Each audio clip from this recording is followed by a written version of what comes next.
लगभग 10 साल का एक बालक एक घर का गेट बेल बजा रहा था।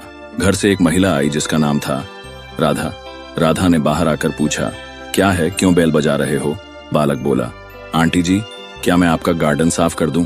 राधा, नहीं, हमें साफ नहीं कराना। फिर हाथ जोड़कर दयनीय स्वर में वह बालक बोला, आंटी प्लीज साफ करवा लीजिए, मैं बहुत अच्छे से साफ करता हूँ।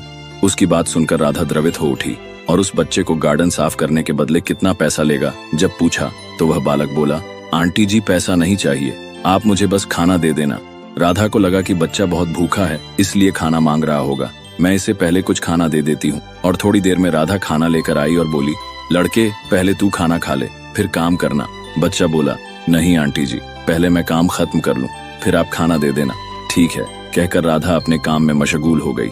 1 घंटे में उस लड़के ने अपना काम निपटा लिया और आंटी को दिखाकर बोला, देखिए आंटी, अच्छी सफाई हुई है। राधा उसके बढ़िया काम को देखकर अत्यधिक प्रसन्न हुई। उसके काम से खुश होकर राधा तुरंत भीतर से खाना लेकर आई और उसे लड़के को दिया। बालक ने जेब से एक थैला निकाला और खाने को उस थैले में रख लिया। ये देख राधा को आश्चर्य हुआ और बोली, तुम्हें तो भूख लगी थी ना, तो फिर ये खाना पैक क्यों कर लिया? तू खाना यहीं खा ले, जरूरत होगी तो और भी दूंगी।